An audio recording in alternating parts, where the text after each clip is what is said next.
Protect your DNA. BioPQQ can promote formation of new mitochondria. Infowarsstore.com.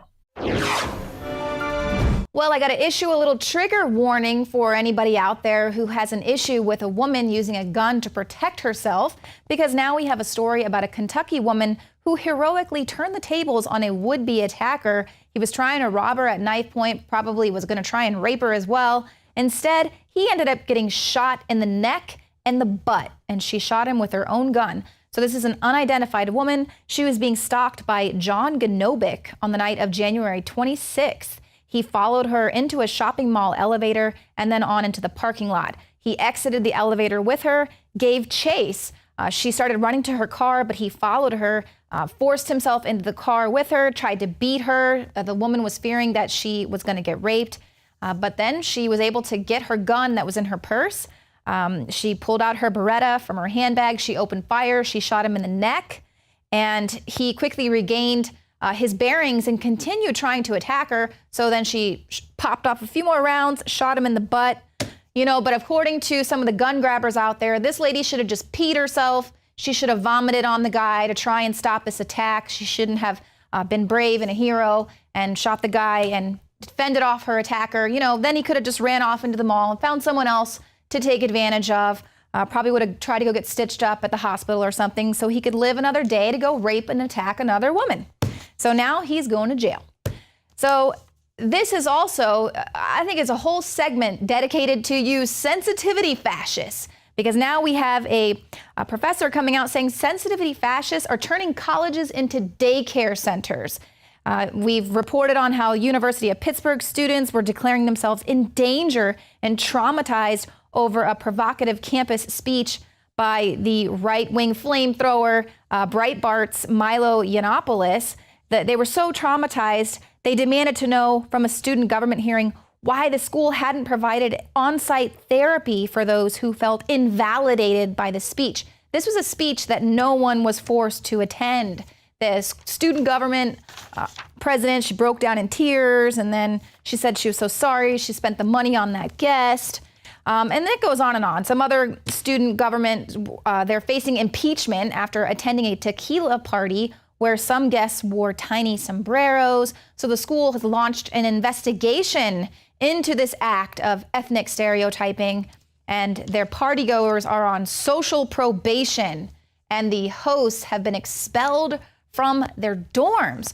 So this is totally counter to education. This is ideological fascism, all of you out there. And that's not it. It doesn't end there. Now we got the safe space students at Western Washington University. They've issued an extensive list of demands, which includes the construction of an entirely new college dedicated to social justice, as well as the ability to fire police officers who commit microaggressions against them. So this is the Student Assembly for Power and Liberation, and they call for the creation and full implementation of the College of Power and Liberation, an institution that will be solely devoted to social justice and combating systemic oppression and white supremacy. So these sound like entitled little crybaby authoritarians who don't know jack about the real world and are going to be in for a real shock upon graduation. Now, our reporter Joe Biggs took to the streets to find some of these white privileged oppressors to find out if they could actually check their privilege. Joe Biggs here with Infowars.com. Now we're in downtown Austin, Texas on 6th Street. Now, you've probably heard the term white men can't jump. Billy, listen to me. What? White men can't jump. Me! Or the fact that white people can't dance. I went to a white disco recently and I watched the white people dance. Y'all can't dance. Or the fact that white privilege can literally keep you from being poor. When you're white, you don't know what it's like to be living in a ghetto. You don't know what it's like to be poor. Now we're gonna go talk to some people and see how their white privilege is working out for them. Now, did you know that because you have white privilege, you can't be poor? That's what Bernie Sanders was saying. I say he's full of shit.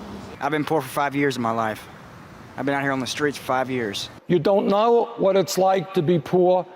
I think he's wrong. I mean, you can be poor regardless of who you are if you're white. I think that you get special privilege because you're white.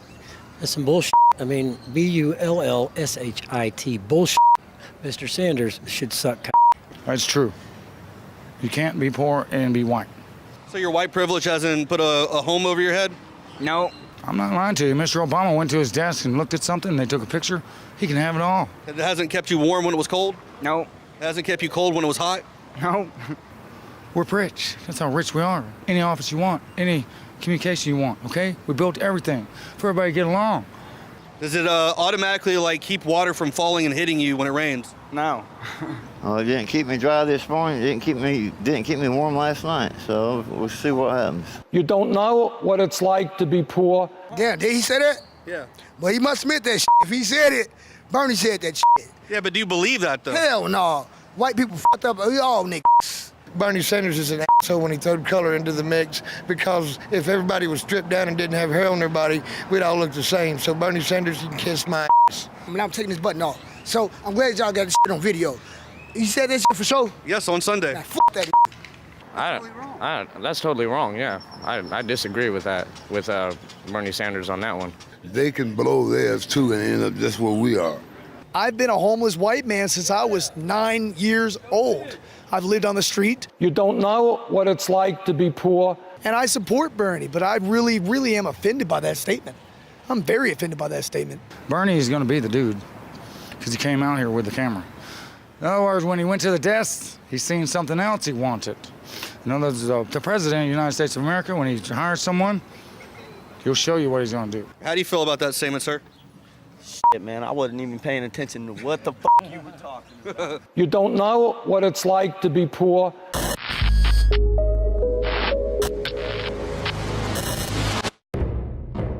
Thousands of years ago, there was a basic form of chivalry. Our ancestors would hear the drums of war, giving the warriors of the tribe a chance to organize and prepare a defense.